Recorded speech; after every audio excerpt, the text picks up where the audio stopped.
Right now, we are going to talk about, well, downtown Battle Creek. And we have an update now from John Hart. And John, of course, is with the Serial City Development Corporation, City of Battle Creek Development Director. John, nice to see you again. Good morning. Hey, happy to be here.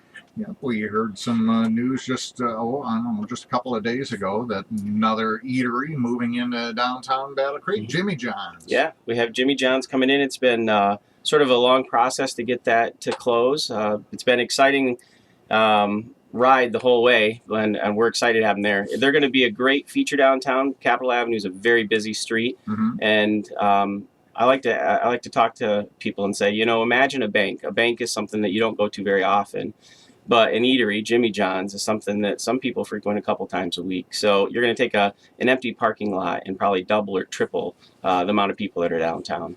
Sure. Well, actually, that parking lot isn't always empty because some people take advantage of that as an easier way to park if you're going to the hotel. So they avoid the ramp. But we're talking about, what was it, the Old National Bank? The Old National Bank, yep, right on Capitol Avenue. Yep, right across from the McCamley Plaza Hotel. Right across Capitol Ave. In fact, I think it's right where the legendary hotel where Del Shannon used to record. Yep, it's right near the intersection Gilbert of Hotel. Hamlin. Yep, Gilbert. Yep, right in that area there. So it's going to be a Jimmy John's. I'm thinking about this. You know, they got a built-in drive-through.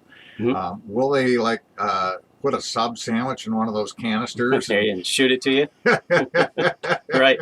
I think their banker came up with that idea too, that financed the project. But they will utilize that drive-through, and there's a couple of ways they can utilize it. First of all, first phase is to put the Jimmy John's in.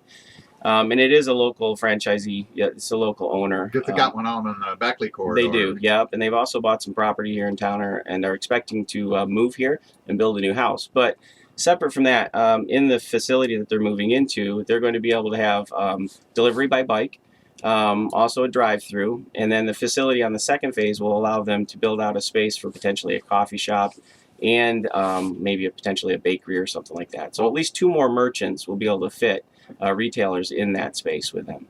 Oh, well, really? So it would be maybe a partnership with some sort of coffee shop? Yep, either themselves, developing it themselves, or with others. So they've got a number of ideas on how they want to approach it, but they know they're going to get Jimmy John's open and then move to the second phase, which is getting the other 2 spaces open. They'll also have their sort of local headquarters there. They have 3, I think, and could have 4 in the works in total that they own. So that'll be their headquarters also. It's not that old of a building. It's not very old. So it's modern in that respect, and that has its advantages.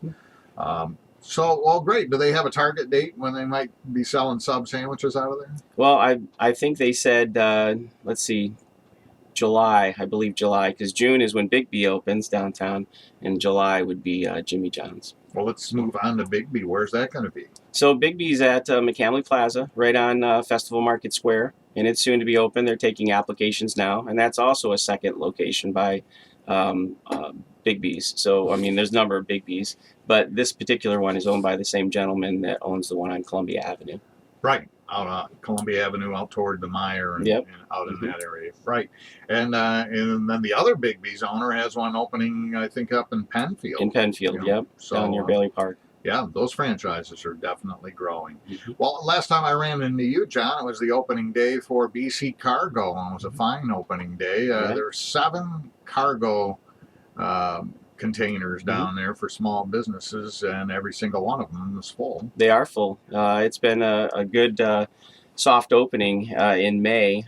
Folks are just starting to head down there. You know, our weather's not been great for hanging out outside in a shipping container, but it's working. And we had a good launch last year. We built it up this year. We probably had another 10 or 15 folks apply that were good candidates that we just couldn't fit in.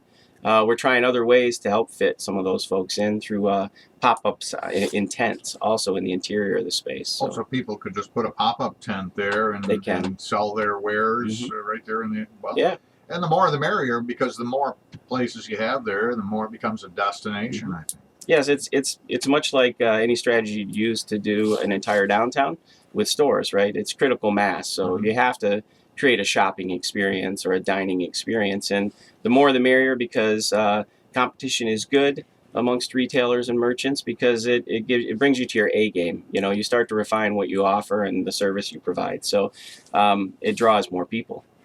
And I understand the city commission took action last Tuesday on a measure that also is going to help potentially expand BC Cargo and other downtown food sales. Yep. Yep. This is all. It's always been about incubating folks that are in the food or retail industry.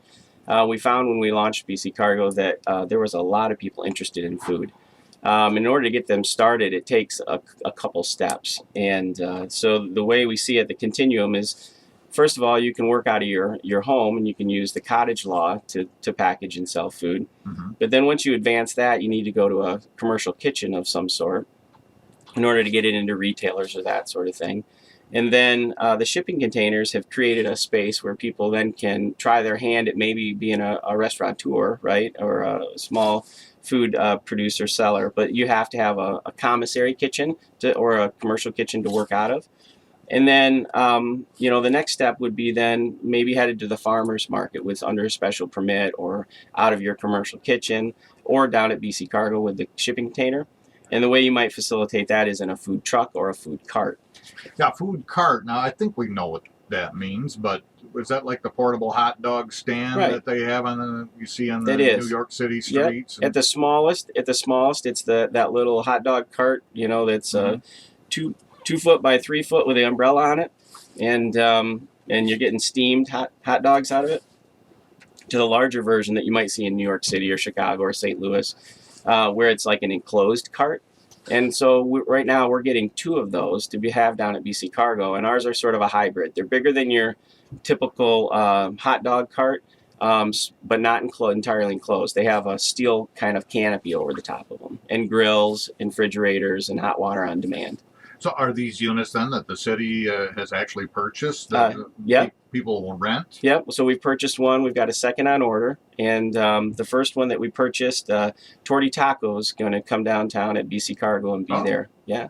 Hey, great. Yeah. I think you can get an app and order right online on your phone from them. I wonder if that'll still hold true with the food cart. We'll see. I think they're going to be very, very busy. And the reason that came about was, you mentioned earlier about BC Cargo, and so Javier has 2 sons, and one likes the back of the kitchen, one likes the front of the kitchen, but they both like vintage clothing, and so they decided, well, let's open up a store down at BC Cargo. And Dad said, well, if you're going to open a store at BC Cargo, you're going to have to pull your weight at the restaurant too, so you're going to have to get a cart that the city is offering, and have a cart and a cargo shipping container. So that's kind of how it works out. And both sons are going to be working there in the shipping container and in the cart itself. Oh, wow. That's great. Yeah. And tell us about the 7 businesses that we have right now in the shipping containers. Right. So we have 7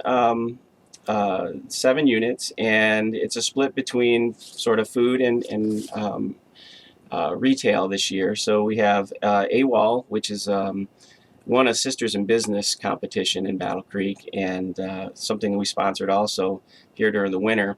And so they've got a space, and she sells clothing, customized clothing she's created, a clothing line. We have the Fortozo brothers that are operating with a friend of theirs, the Vintage store, which has all kinds of interesting popular clothing lines, vintage from the 80s and such. We have an out-of-line vintage store also, which is, I worked with Sandy Calderon years ago at Neighborhoods Inc., and it's her granddaughter, which was a nice surprise to meet up with people I worked with 20 years ago with their grandkids. So, but she's got a vintage clothing line also that she sells. You can get, blue jeans, cut off blue jeans. She's also a seamstress, so she has her sewing machine there as well. So kind of interesting. Veggies, which is a vegan, vegetarian little pop-up restaurant. We have Sweetie Pies, cupcakes, JJ Sweet Treats, and Cognizance Coffee and Cacao. So I think is that 7? I think I just mentioned 7. I tried a little dessert while I was down there. It was absolutely delicious. It was a nice day. And so that's a neat thing. If you haven't checked it out, make plans for lunch to head down to BC Cargo and, check it out. And before long, you'll have another option with Jimmy John's to grab lunch. There's a lot of things going on down there. John Hart is the development director for Serial City Development downtown. We're talking a little bit about BC Cargo and other projects. Now, Battle Creek Unlimited came up with a $200,000 enticement to bring some sort of restaurant tour in downtown. Have you heard anything about that? Well, I just have heard some small updates that they're presented some possibilities to their board, and they're working through that selection process, but that they're very excited. And they have the funds to do the new attraction plus some funds to support some existing Battle Creek restaurant tours. So we can't wait to hear the news, because it sounds like it was a good turnout. We see progress being made on, I was down checking out Heritage Tower. There were a whole bunch of workmen coming in and out of some of the upper floors. There was a crane and doing some work down below there. What's your thought on the progress there? Things are going well. As of 2 or 3 weeks ago, we checked in, and it was only 10 days behind schedule. I didn't ask last week where they're at with that 10 days, but everything seems to be moving swiftly forward, just as well as it was 2-3 weeks ago. We go every 2 weeks on Wednesday for a tour, myself and Jessica from the city of Battle Creek. And we saw some great progress. So they're working on what folks might have witnessed this week was some underground work connecting gas lines and utilities, storm utilities, because they're doing some new parking in the rear. And so that was all put in place. I think Hoffman Brothers did some of that work, and they're busy restoring the exterior. We've got some Battle Creek masons that are highly trained, highly skilled folks working on the outside of that building, restoring the whole facade. That's an interesting story in itself. We should talk about sometime when we have more time. And then they're actually a few floors they're putting on the mud on the drywall, so they're moving right along. So we could have a couple of finished apartments to look at and see some pictures of what they're going to look like before too long. Yeah, I think the developer is expecting that sometime in July they'll have showroom units available for viewing. They've set up at 32 Social, where the new coffee shop is, 32 West Michigan. They actually have a leasing agent inside that building that's renting a desk from Tara Hampton. So folks, if they're interested, they can go into 32 West Michigan. Just step in the door, just one door past the Community Foundation, and there should be an individual in there that's willing to talk about lease rates and that sort of thing. Head west a couple of blocks to the site of the New Holland Brewery. What's going on there? Still working through the process. Folks need to be patient. These deals, they're not the easiest to accomplish. In my field of work, they call it a capital stack, and you have to get your capital stack all together. And that deals with environmentals, it deals with floodplain and floodway, it deals with construction documents, financing, gap financing when that comes into play, incentives, tax abatements sometimes, historic district commissions. You got to get through all of this with construction documents and get through plan review, and then decide, what scale your project. Are you going to find additional funding and blow it out of the water, or are you going to scale it back and what do you want to do? And so that and a number of other projects in town that we've been reporting on for some time, they're all moving forward, but they're moving forward at different paces, and people have to be patient, because it's not easy to develop property at this scale, at this magnitude, in any downtown, let alone Battle Creek. Yeah, there are sets of challenges to the downtown urban areas that may not present themselves at more outskirt locations. Yeah. I have an acquaintance who's trying to sell a building down there and is getting a bit frustrated because now there's an environmental study to test and see if there's mercury on the property, and that's held it up. Yeah, it can. Environmentals can hold projects up. Typically, people usually, when you hear environmental, you get scared. So for just a disclaimer for folks that are not familiar with this kind of work, most property has some sort of environmental issue, not problem, but an issue, or some sort of contamination on it. And it can be something that was on the surface that just happened to be there. A car was there, someone repaired something, someone spilled something, or it can be, you know, something more intense, which could be 4 or 5 feet below ground. It could be an underground storage tank. It could have been kerosene, could have been gas. All kinds of things can happen. But around 2000, banks started requiring environmentals. It was something you could do on your own previously, but the financial institutions started requiring it because no one wanted to be held liable for past contamination. I see. So that holds up some projects. There's one, the one in particular that you're probably alluding to. I believe that's going to be closing in the next couple of weeks because they finally made it through the environmental. There's a thing called a phase 1, a phase 2, a BEA, and a due care plan.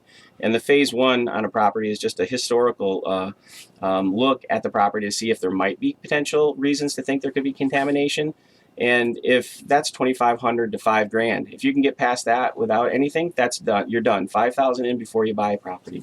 But if you have to go further to a phase 2, which brings in analytical and environmental scientists and a whole bunch of other stuff, that could range from $50,000 to $75,000, and this is before you buy a property. So, in the particular case, Jimmy John's at Old National Bank, that was well over $40,000 worth of environmental testing. Luckily, they got a grant from the land bank to help make that become achievable to close on that property and to have the environmental insurance and some venting that needed to take place in order to close on that property. Without that grant, it wouldn't have happened. So, so it's things like that that slow down. You might not think you need an environmental. You might be unaware that you need environmental. Then you get environmental. Then the environmental shows a little hot spot. Then your financial institution gets a little worried. You know, then you start figuring out, well, is this an issue or is there not? Or how will we abate it? Or can we live with it? And again, going back to your original shared interest in this closing of this property. They found very little. It was in a 10 by 10 area in some lawn area, and all they have to do is either remove it, down to a foot of soil and put new soil in, or cap it with 6 inches of soil and essentially monitor it over time, make sure they're not digging it up and putting a playground on it, that kind of thing. But other than that, it's fairly harmless, but it's something that has to be done, and financial institutions require you to do it. Head a little further west now, the former Shrinks building, which I believe is almost all the way down.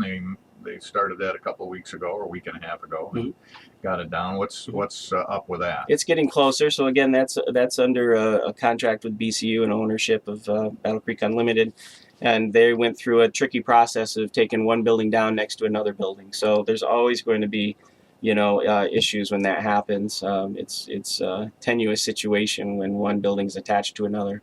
So they had to slow down a little bit because the buildings were attached, but they're moving through that process, and they're still, I haven't looked at it this morning, but as of last week, they were starting to remove some items from the basement area, and so they're going to be working through their process. They got to make sure that the facades are stabilized, the foundations are stabilized, and then they'll work through the process of cleaning it up. Yeah, as we talked before, when the building at the former horse park came down, they didn't take complete care, and that I want to say south wall of the Shrinks building was a little bit vulnerable, started to pull away. I did a little history too on that building, the Hoffmaster building. They were dry goods and mercantile family way back when, around the turn of the last century, and they built the place next door, Jury Row, which was a big old building that'll probably a lot of people who are up there in years remember. But yeah, that's been gone, and now the Shrinks building will be gone. I guess pretty soon we'll probably have a grassy lot there and maybe some future development. Right. The goal is to get it redeveloped, and this is part of the process. Being development ready in a community, in an urban core. Again, going back to your comment about urban core maybe versus green fields. It's challenging to work on the urban core because you have things like old buildings, old utilities, small lots, multiple ownerships, and potentially environmental issues.